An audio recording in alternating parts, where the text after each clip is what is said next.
اللہ کریم نے قرآن مجید میں فرمایا ہے کہ لَقَدْ مَنَّ اللَّهُ عَلَى الْمُؤْمِنِينَ إِذْ بَعَثَ فِيهِمْ رَسُولًا، فرمایا تحقیق اللہ نے مومنوں پر احسان فرمایا ہے کہ انہیں اپنا رسول عطا فرمایا ہے۔ اس کا صرف ترجمہ کبھی بندے کی سمجھ میں آ جائے نا تو سارا میلاد اس کی سمجھ میں آ جاتا ہے۔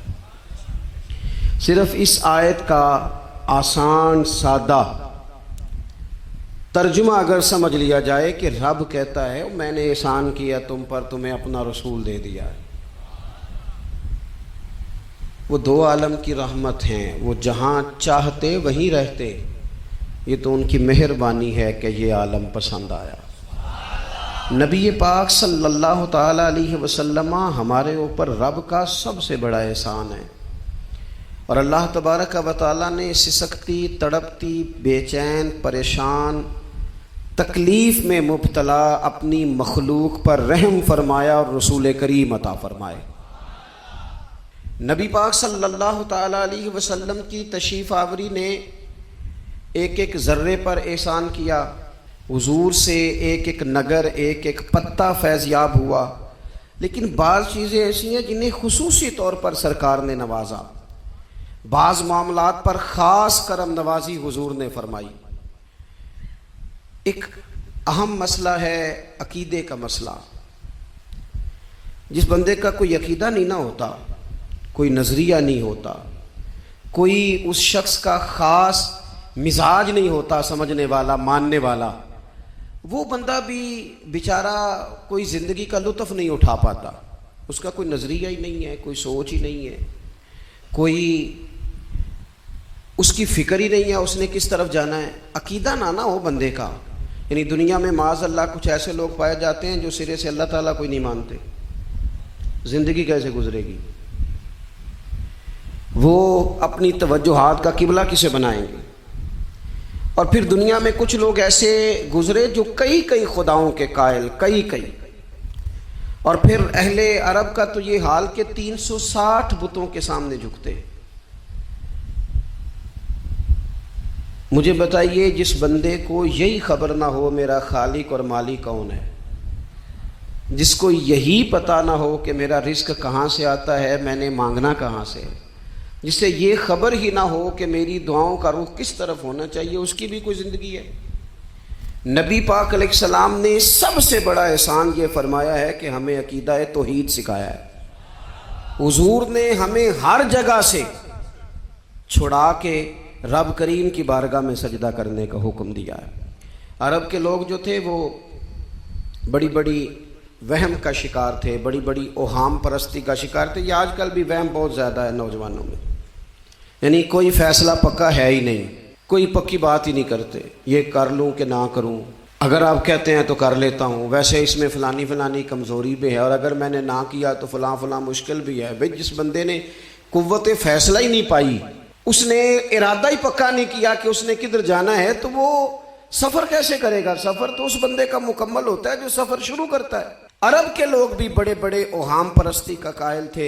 وہ جب قربانیاں کرتے تھے تو ان کا گوشت لا کے کعبے کی دیواروں کے ساتھ ملا کرتے تھے، یہ قبولیت کی علامت ہے۔ سارے کپڑے اتار کے کعبے کا طواف کرتے تھے، جب احرام باندھ لیتے، حج عمرے کا ارادہ کرتے تو دروازوں سے داخل نہیں ہوتے تھے۔ وہ کہتے تھے کہ دروازے گناہگار ہیں اور ہم چونکہ اب نیک کام کر رہے ہیں لہذا اوپر سے ہو کے آئیں گے۔ رسول کریم علیہ السلام نے انہیں ان سارے وہموں سے، ساری پریشانیوں سے، ان ساری بدشگونیوں سے نکال کے کہا اللہ تمہارا مالک ہے، اللہ تمہارا محافظ ہے، ہوگا وہ جو رب چاہے گا۔ ذرا سی بات پہ سہم جانا، ذرا سی بات پہ ڈر جانا۔ حضور نے لوگوں کو قوت فیصلہ عطا کی، اور اتنی بڑی قوت فیصلہ حضور نے دی کہ کل تک جو فیصلہ کر نہیں نہ پا رہے تھے، آج انہوں نے اس طرح کے فیصلے کیے کہ اپنی ساری کی ساری اولادیں لے کر وہ میدانوں میں کھڑے ہو گئے۔ وہ ڈٹ گئے کہ ہم نے کفر کے مقابلے میں جہاد کرنا ہے۔ انہوں نے طے کر لیا کہ حق کیا ہے، سچ کیا ہے۔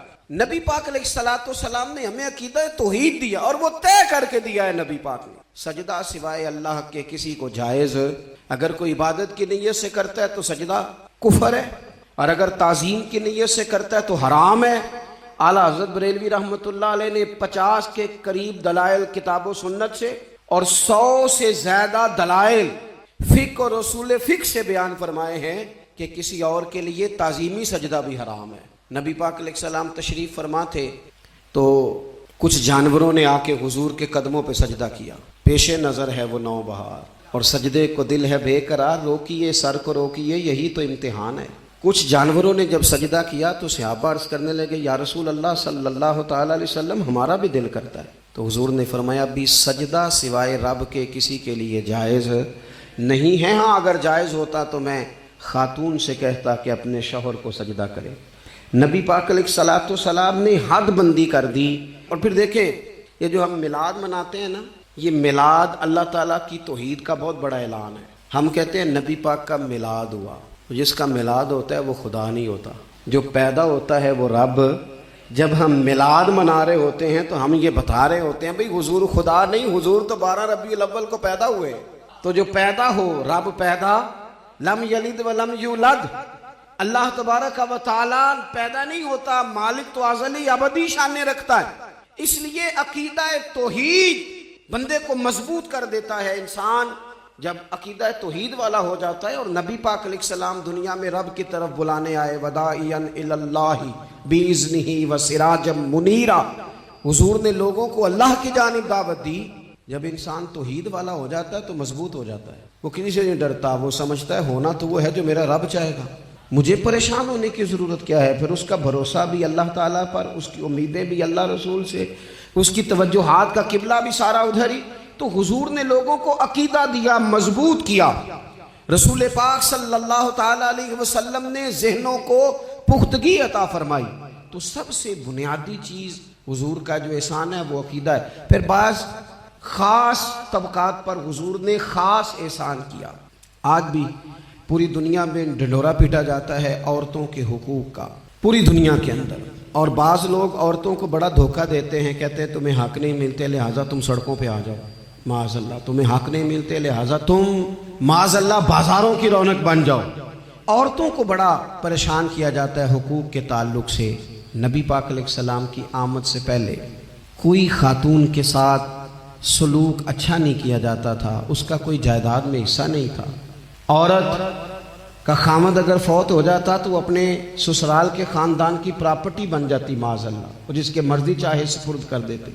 ہندوستان کے بعض علاقوں میں ایسی کبھی رسمیں بھی پائی جاتی تھی کہ بعض عورتیں اپنے خامد کے ساتھ جل جانا مناسب سمجھتی تھی کہ بعد میں کوئی زندگی تو ہوگی نہیں، اور بیوہ خاتون اور طلاق یافتہ خاتون، اس کے بارے میں تو لوگوں کا خیال تھا کہ شاید یہ خاتون بالکل سوسائٹی اور سماج کا حصہ ہی نہیں ہونی چاہیے۔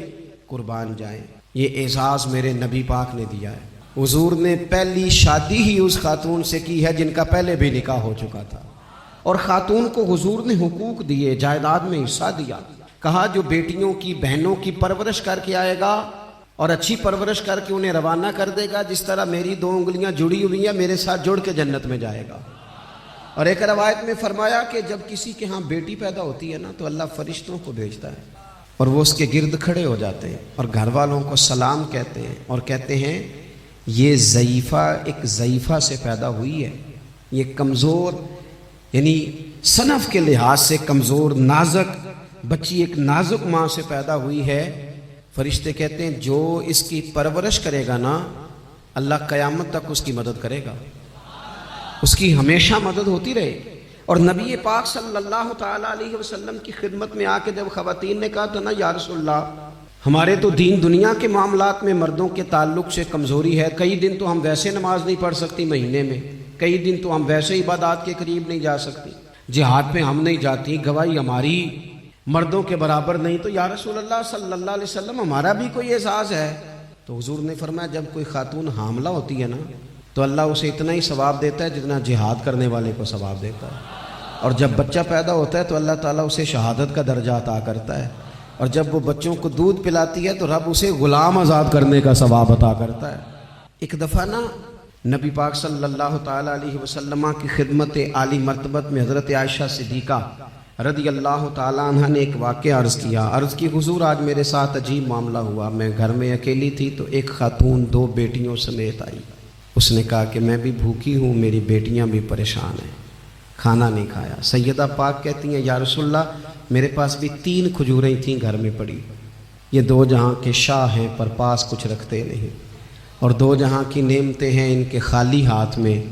فرماتی ہیں وہ تینوں کھجوریں میں نے ان تینوں ماں بیٹیوں کو دے دی۔ ماں نے پہلے ایک ایک کھجور دونوں بیٹیوں کو دی، پھر بچیاں وہ کھجور کھا کے ماں کی طرف دیکھنے لگی تو جو کھجور ماں کے پاس تھی اماں نے اس کے بھی 2 حصے کر کے بیٹیوں میں بانٹ دیے۔ حضرت عائشہ عرض کرنے لگی یا رسول اللہ میں نے یہ بڑا نرالا رنگ دیکھا ہے، ماں کا اپنے بچوں سے پیار کا انداز۔ تو حضور نے کیا فرمایا؟ نبی پاک علیہ الصلوۃ والسلام فرمانے لگے سن پھر اللہ تعالیٰ نے اس عورت پر جنت کو واجب کر دیا ہے۔ فرمایا اللہ نے اسے جہنم سے دور کر دیا جو بیٹیوں کے معاملے میں آزمایا گیا، اور جس نے پھر ان کے ساتھ اچھا سلوک کیا۔ اپنا حضور کا عمل یہ تھا کہ حضور کی بڑی صاحبزادی سیدہ زینب رضی اللہ تعالیٰ عنہ، یہ حضور کی سب سے بڑی صاحبزادی ہیں، یہ بخاری میں آپ کو ملے گا کہ ان کی بیٹی جناب امامہ بنت زینب چھوٹی سی عمر تھی، تو جب حضور نماز کے لیے آتے تھے تو نواسی کو اٹھا کے ساتھ لے آتے تھے، اور وہ حضور نماز پڑھتے تھے تو وہ نبی پاک کے کندھوں پہ کھیلتی تھی۔ حضور نے عملاً بیٹیوں سے پیار کرنا سکھایا، بیٹیوں سے محبت کریں، بیٹیوں سے پیار کریں۔ بیٹیاں بڑی خیرخواہ ہوتی ہیں، بیٹیاں ماں باپ کی بڑی وفادار ہوتی ہیں، بیٹیاں بڑا خاص تعلق رکھتی ہیں۔ جوانوں آپ سے بھی کہوں گا بہنوں کی طرف توجہ رکھیں، جو کسی کی بہن آپ کے گھر ہے اس کا بھی خاص احساس کریں، وہ بھی کسی کی بہن ہے، لیکن اپنی بہن کے ساتھ بھی خاص نسبت کا تعلق قائم رکھیں۔ رشتوں میں اعتدال ہونا چاہیے۔ اس صنف کو نبی پاک علیہ السلام نے خاص کر کے نوازا ہے، اور ہمارا بھی ان کے ساتھ خاص رشتہ ہونا چاہیے۔ اسی طرح کا معاملہ یتیموں کے ساتھ ہے، کمزوروں کے ساتھ ہے۔ دیکھو آج نا ہمارے ہاں کمزوروں، غریبوں، مسکینوں، یتیموں کی مدد تو کی جاتی ہے، لیکن انہیں لوگ اپنے ماحول کا حصہ نہیں بناتے۔ یعنی کبھی گئے تو غریبوں میں آٹا بانٹا ہے، کبھی گئے تو غریبوں میں جا کے کپڑے تقسیم کر رہے، کبھی گئے تو غرباء کو کچھ وقتی طور پر کچھ ضروریات زندگی دے دی، کبھی عیدیاں بانٹ دی، کبھی سیلاب زدگان میں چلے گئے۔ غرباء کو کچھ نہ کچھ صدقات تو دے دیے جاتے ہیں، ان پر کچھ خیرات تو کر دیا جاتا ہے، لیکن انہیں سوسائٹی کا ماحول کا حصہ نہیں بنایا جاتا۔ ایسا نہیں ہوتا کہ ان غرباء کے بچوں کو اٹھا کے بڑے شہروں میں لایا جائے، ان کی تعلیم کا خیال کیا جائے، انہیں اپنے ماحول میں رکھا جائے، ان کی بہترین پرورش کا بندوبست کیا جائے۔ کائنات میں بڑے لوگوں نے کام کیا ویلفیئر کا، بڑے لوگوں نے غریبوں کے ساتھ تعاون کیا، بڑے لوگوں نے محبت کی، سب قابل تعریف ہے، لیکن ہم نے یہ کیا کہ ان کی امداد تو کی لیکن ان کی محرومیوں کا ازالہ نہیں کیا۔ اور وہ امداد لے رہے تھے تو ان کی پچھلی نسل بھی امداد لے رہی تھی، یہ نسل بھی امداد لے رہی، اور خدا نہ کرے کہ اگلی نسل کو بھی امداد لینا پڑے۔ میرے نبی پاک صلی اللہ تعالیٰ علیہ وسلم کا انداز کچھ اس طرح کا ہے کہ امام بہقی نے لکھا ہے، حضرت بشیر بن عقبہ رضی اللہ تعالیٰ عنہ کہتے ہیں میرے والد انتقال کر گئے تھے، اور میں ایک جگہ پہ بیٹھ کر رو رہا تھا کہ نبی پاک صلی اللہ تعالیٰ علیہ وسلم میرے قریب سے گزرے، کیوں روتے ہو؟ یا رسول اللہ میرے والد کا انتقال ہو گیا، میری والدہ رخصت ہو گئی۔ تو یہ ہمیں حضور نے سبق دیا ہے، یہ یتیموں غریبوں کا خیال رکھنے کا یہ بھی ایک نقطہ، یہ بھی انداز ہے۔ کائنات کا بڑے سے بڑا درد دل رکھنے والا بندہ یہاں تک نہیں جا سکتا جو میرے رسول کریم نے بیان فرمایا۔ کہتے ہیں نبی پاک علیہ السلام فرمانے لگے بشیر بن عقبہ کیا تو اس بات پر راضی نہیں کہ میں تیرا باپ ہوں اور عائشہ تیری ماں ہو؟ آنا تجھے ہم شامل کر لیں اپنے گھرانے میں، آ جانا، مکمل تیرے معاملات کا خیال کیا جائے تو آ جا۔ اتنا بڑا درجہ نبی پاک نے تو حضرت سلمان فارسی کے بارے میں بھی فرمایا کہ میں نے انہیں اپنی اہل بیت میں شامل کر لیا۔ رسول اللہ صلی اللہ تعالیٰ علیہ وسلم غرباء کے لیے، مساکین کے لیے، یتیموں کے لیے، ناداروں کے لیے جو خاص احسان بن کے آئے، وہ یہ والا لہجہ نہیں کہ ہم مطمئن ہو گئے کہ ٹھیک ہے ہم گئے تو تھے، اتنے پیکٹ بانٹ تو آئے، اتنا کچھ ہم نے دے تو دیا، فلانا کام کر تو لیا، اور ویسے وہ بھی کب تک کیا جب تک خبریں تیز تھیں۔ ہمارے ملک میں سیلاب آیا، میڈیا نے خبر دی، شور ہوا، لوگوں نے بڑی کوشش کی، الحمدللہ بڑے اچھے جذبات کا اظہار کیا، ڈھیر سارے لوگ وہاں گئے۔ میں آپ سے پوچھتا ہوں کہ کیا سیلاب زدگان سارے اپنے اپنے گھروں میں چلے گئے؟ ان کے گھر بن گئے، لیکن ہمارے جذبے کیوں ٹھنڈے ہو گئے؟ اس لیے کہ خبریں ٹھنڈی ہو گئی۔ ہم تو چلتے ہیں ٹرینڈ کے ساتھ کہ آج کل ٹرینڈ کیا ہے، اگر خبر ادھر کی ہے تو ذوق ادھر کا ہے، خبر ادھر کی ہے تو ذوق ادھر کا ہے۔ دیر پا کام کرنا اور خاص جذبات پیدا کرنا ان لوگوں کے لیے۔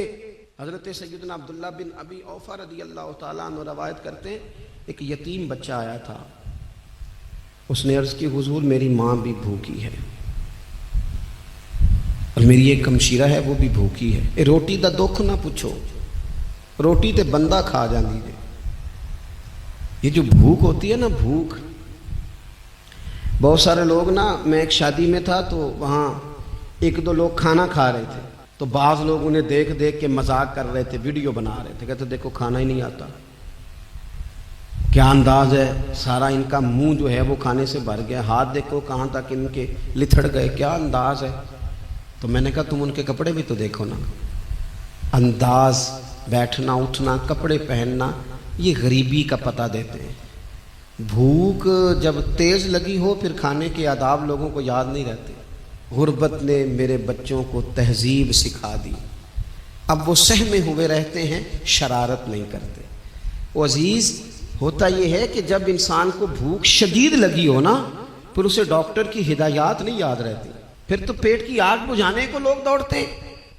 تو کہتے ہیں اس بچے نے آ کے عرض کی، یا رسول اللہ صلی اللہ تعالی علیہ وسلم، ماں بھی بھوکی ہے، بہن بھی بھوکی ہے۔ حضور نے نا اسے 21 کھجوریں عطا فرمائیں، فرمایا 7 تیری، 7 تیری بہن کی، 7 تیری والدہ کی۔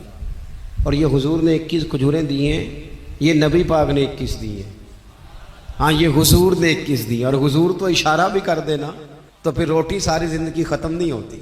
وہ حضرت ابو ہریرہ کو بھی ملی تھی، فرماتے ہیں میں کئی سال کھاتا رہا، 1 کلو کھجوریں تھی پر ختم ہی نہیں ہوئی۔ 21 کھجوریں حضور نے دیں۔ حضرت معاذ ابن جبل رضی اللہ تعالیٰ عنہ اٹھے اور دوڑ کے جا کے نا اس یتیم کے سر پہ ہاتھ پھیرا اور کہنے لگے، پتر اللہ تجھے اپنے والد کا جانشین بنائے۔ تو حضور فرمانے لگے، معاذ یہ تم نے کیا کیا؟ عرض کی حضور اس بچے کی بات سن کے میرا دل بھر آیا ہے، محبت نے انگڑائی لی ہے تو میں نے یتیم کے سر پہ ہاتھ پھیرا ہے، یہ دیکھو حضور کا رشتہ۔ نبی کریم فرمانے لگے، سن پھر جس نے کسی یتیم کے سر پر محبت سے ہاتھ ہی پھیر دیا نا، تو اللہ ہر بال کے بدلے اسے ایک نیکی بھی عطا کرے گا، ایک گناہ بھی معاف کرے گا اور ایک درجہ بھی بلند فرمائے گا۔ چلو ہاتھ ہی پھیر دیا، تو نے کچھ تو کیا یتیم کے ساتھ، تیرا کوئی تو اس سے رشتہ ہوا۔ اور تیسرا طبقہ ہے غلاموں کا، مسکینوں کا، غریبوں کا۔ میں اور آپ اس ملک میں رہتے ہیں جہاں کچھ لوگوں کو کھانا بھی نہیں وقت پہ ملتا، اور کچھ لوگ 5 لاکھ روپیہ گاڑی کا اس لیے اضافی دے دیتے ہیں کہ مجھے ذرا نا نیو ماڈل جلدی چاہیے۔ یعنی ایک طرف ملک کی حالت یہ ہے کہ بعض لوگوں کے پاس پیسے نہیں ہیں کہ بچوں کی فیس بھر سکیں، لیکن دوسری طرف حال یہ ہے کہ نئے ماڈل کا موبائل اگر مارکیٹ میں آتا ہے تو وہ ختم ہو جاتا ہے، ملتا ہی نہیں، وہ شارٹ ہو جاتا ہے۔ کچھ لوگوں نے اس طرح کیا ہے کہ انہوں نے یہ سمجھا ہے کہ دولت شاید موج کرنے کے لیے ہمیں دی گئی ہے، ہم طرح طرح کے کھانے کھائیں، طرح طرح سے چیزیں اوڑیں، طرح طرح کے معاملات کریں، انہوں نے یہ طے کر لیا ہے۔ اس کا نقصان کیا ہوا ہے؟ اس کا نقصان یہ ہوا ہے کہ کچھ لوگ غربت کی سطح سے نیچے آ گئے ہیں بیچارے۔ نبی پاک کا جو احسان ان غریب لوگوں پر ہے، حضور علیہ السلام کے پاس نا حضرت عبداللہ ابن عمر روایت کرتے ہیں اور طبرانی میں موجود ہے، حضور کے پاس نا 10 دینار تھے۔ ہمارے پاس بھی پیسے ہوتے ہیں نا،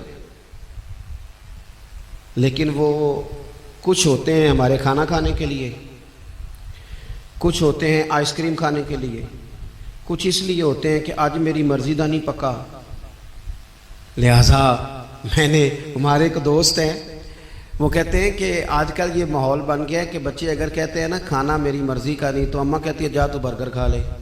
کہتے ہیں ہمارے دور میں یوں نہیں ہوتا تھا، اگر ہم کہتے تھے نا کھانا میری مرضی کا نہیں تو پھر ہمیں ڈبل چیز کھانے کو ملتی تھی، ایک مار بھی کھانا پڑتی تھی اور وہ کھانا بھی کھانا پڑتا تھا۔ اور پھر کچھ پیسہ لوگوں نے صرف اس لیے سنبھال کے رکھا ہوا ہے کہ جو اضافی چیزیں ہیں نا، اضافی، میرا ویسے تجربہ نہیں ہے اور نہ میں نے زیادہ گہرائی سے دیکھا ہے، بس مجھے بتایا گیا ہے، اور پتہ نہیں اب بات درست ہے کہ نہیں، مجھے بتایا گیا ہے کہ پہلے لڑکیاں بیوٹی پارلر جاتی تھی، اب سنا ہے لڑکے بھی جاتے ہیں۔ اب خدا جانے یہ بات سچ ہے کہ غلط ہے۔ یہ جو اضافی اخراجات ہیں نا، یہ اگر ہم تھوڑے سمیٹ لیں، یعنی مولا علی شیر خدا کرم اللہ تعالی وجہہ الکریم مزدوری کر کے نکلے تو 2 کلو کھجوریں تھیں، حضور بس فرمانے لگے 1 کلو میرے بچے کھائیں گے اور کلو مدینے کے غریب بچے کھائیں گے، یعنی کل 2 کلو ظاہری طور پر کھجوریں ہیں، اس میں بھی دوسروں کا حصہ۔ ہمارے پاس جو مال آتا ہے اگر تھوڑا سا نا ہم اسے یہ نہ سمجھ لیں کہ میرا ہی حق ہے، کسی کو اس میں سے ایک لقمہ بھی نہیں ملنا چاہیے۔ اگر ہم تھوڑا سا نا دل کشادہ کریں تو 3 لوگوں کا کھانا 4 بھی کھا سکتے ہیں، 4 کا کھانا 5 بھی کھا سکتے ہیں، 6 کا کھانا 7 کا کھانا 10 بھی کھا سکتے ہیں۔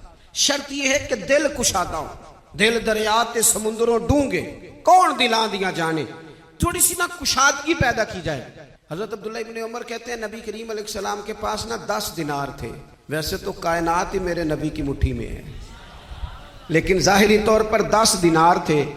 حضور ایک دکان پہ گئے، 4 دینار کا حضور نے ایک جوڑا خریدا، کپڑے خریدے، وہ قمیض حضور نے پہنی تو ایک انصاری آگے بڑھ کے عرض کرنے لگے حضور میرا بڑا دل کر رہا ہے، یہ مجھے نہیں دے دیتے آپ؟ تو حضور خوش ہو گئے۔ یہ میرے محبوب کا دروازہ ہے کہ جب کوئی مانگتا ہے تو حضور خوش ہو جاتے ہیں۔ نبی کریم سے مانگا اس شخص نے تو حضور خوش ہو گئے، اور محبوب نے وہ کرتا وہ کپڑے اتار کے اس انصاری کو عطا کر دیے، اور 4 دینار کے اور خرید لیے، باقی بچے 2 دینار۔ نبی کریم وہ لے کے نکلے، رخصت ہوئے گھر جانے کے لیے، تو رستے میں خاتون کو روتے ہوئے دیکھا، حضور رک گئے، فرمایا کیوں رو رہی ہو؟ عرض کرنے لگی یا رسول اللہ صلی اللہ تعالی علیہ وسلم میں فلاں آدمی کی کنیز ہوں، نوکرانی ہوں، اس نے آٹا لینے بھیجا تھا 2 دینار کا، وہ 2 دینار گم ہو گئے، حضور نے 2 دینار اسے عطا کر دیے، وہ دیے تو وہ پھر رو رہی تھی، فرمایا اب کیوں روتی ہو؟ کہنے لگی یا رسول اللہ ڈرتی ہوں دیر بڑی ہو گئی، مار ہی نہ پڑے۔ تو حضور نے فرمایا چل نہ میں تیرے ساتھ چلتا ہوں۔ حضور ان کے گھر گئے، وہ اہل ایمان کا گھر تھا جن کی وہ کنیز تھی، جا کے کہا السلام علیکم، اندر سے جواب ہی نہیں آیا، پھر فرمایا السلام علیکم، کوئی جواب ہی نہیں آیا۔ محبوب کا طریقہ مبارکہ تھا 3 دفعہ دستک، پھر واپسی، تیسری دفعہ کہا السلام علیکم تو وہ سارے بول پڑے وعلیکم السلام یا رسول اللہ، حضور ماں باپ قربان۔ تو حضور فرمانے لگے میں نے پہلے بھی 2 دفعہ سلام لیا، بولا کوئی نہیں؟ کہا یا رسول اللہ اپنے نصیب تھے نا کہ ہم پہ سلامتیاں بھیج کون رہا ہے، ہم نے سوچا ذرا 3 دفعہ مل جائے سلامتی، ذرا مل جائے نا، حضور سلامتی بھیج رہے ہیں تو آتی رہے نا۔ تو محبوب کریم علیہ السلام فرمانے لگے یہ تمہاری کنیز وہاں کھڑی رو رہی تھی، اس بیچاری کے 2 دینار گم ہو گئے تھے، اسے دوبارہ سامان لاتے کچھ دیر ہو گئی، اس پر سختی نہ کرنا، مارنا نہ۔ غلام کہنے لگے حضور اس خاتون کے قربان جائیں جو ہمارے کریم رسول کو ہم جیسے غریبوں کے گھر تک لے آئی ہے، مارنا کیا، ہم اسے آزاد کرتے ہیں، یہ آزاد ہے اللہ کی رضا کے لیے۔ یہ دیکھو یہ میرے نبی پاک کا انداز ہے۔ حضور نکلے تو جناب عبداللہ ابن عمر فرماتے ہیں رسول کریم فرمانے لگے شکر ہے اللہ تعالیٰ کا، 10 دینار تھے، ایک انصاری نے بھی قمیض پہن لی، میں نے بھی قمیض پہن لی، اور رب نے ایک کنیز کو آزاد بھی فرما دیا۔ یہ انداز ہمیں نبی کریم نے دیا ہے کہ ہم اپنے دولتوں میں، اللہ کی عطاؤں میں غرباء کو، قریبیوں کو، رشتہ داروں کو، بہن بھائیوں کو تھوڑا شریک کر لیں، تاکہ وہ جو آسودگی اللہ نے ہمیں دی ہے اس میں سے دوسروں کو بھی کچھ نفع ملے۔ اور ایک بات آخر میں آپ کی خدمت میں یہ عرض کرنی ہے کہ جو زیر دست لوگ ہوتے ہیں نا، غلام، ملازم، نوکر، آپ اپنی زندگی کے مسائل دیکھ لیں، جن لوگوں کے پاس لاکھوں آتا ہے کبھی ہزاروں آنے لگ جائے تو پریشان ہو جاتے ہیں، تو جن کے پاس صرف سینکڑوں ہوتے ہیں، تو ایسا تو نہیں کہ آپ ہی ٹینشن میں ہیں اور آپ ہی کو غصہ آتا ہے، وہ بیچارہ کبھی نوکر بھی تو ٹینشن میں ہو سکتا ہے نا، ملازم کو بھی تو کبھی ٹینشن ہوتی ہے نا، اس کے ساتھ بھی تو مسائل وابستہ ہے نا۔ حضرت سیدنا ابو مسعود انصاری رضی اللہ تعالیٰ عنہ بیان کرتے ہیں کہ مجھے اپنے غلام پہ غصہ آیا تو میں اسے مار رہا تھا، نبی کریم تشریف لے آئے، حضور نے ایک جملہ کہا تو میں رو پڑا، حضور فرمانے لگے جتنا اختیار تجھے اس پر حاصل ہے نا، اس سے کہیں بڑھ کر رب کو تیرے اوپر اختیار حاصل ہے، لہٰذا اللہ سے ڈر، اس کے معاملے میں اللہ سے ڈر۔ اور پھر حضور تو صرف غلام نہیں، جانوروں کے حق تک کا خیال فرماتے، ایک جگہ تشریف لے گئے تو اونٹ آپ کے پیروں پہ سر رکھ کے رویا. نبی کریم نے اس کی پشت پہ ہاتھ پھیرا, فرمایا اس کے مالک کو بلاؤ نا. جب وہ آیا تو کیا ارشاد فرمایا؟ فرمایا تو اس کے معاملے میں اللہ سے نہیں ڈرتا. اس نے شکایت کی ہے کہ تو اس کی طاقت سے زیادہ بوجھ ڈالتا ہے, چارہ اور پانی بھی وقت پر نہیں دیتا. یہ حضور کے احسانات ہیں, ہمیں ان احسانات کا خاص خیال رکھنا چاہیے. اور یہ جو ایام ہے عید میلاد النبی کے, ان ایام میں بالخصوص ہمیں غریبوں کے ساتھ, یتیموں کے ساتھ, بیواؤں کے ساتھ, مساکین کے ساتھ, لاچاروں کے ساتھ اس لحاظ سے زیادہ مدد کرنی چاہیے کہ میرے رسول پاک انہی کے لیے تو زیادہ رحمت بن کے آئے, انہی کا تو محبوب نے خیال زیادہ فرمایا, انہی کے بارے میں تو ہمیں تلقین زیادہ فرمائی. وہ اپنے پرائے کا غم کھانے والا, مرادیں غریبوں کی بھر لانے والا, مصیبت میں غیروں کے کام آنے والا, وہ نبیوں میں رحمت لقب پانے والا. تو نبی پاک علیہ السلام کے غلاموں, یہ ہمیں سیکھنا ہے, اس پر ہمیں عمل کرنا ہے. اللہ کریم کی بارگاہ میں دعا ہے اللہ ہماری حاضری کو قبول فرمائے. آخر دعوانا ان الحمدللہ.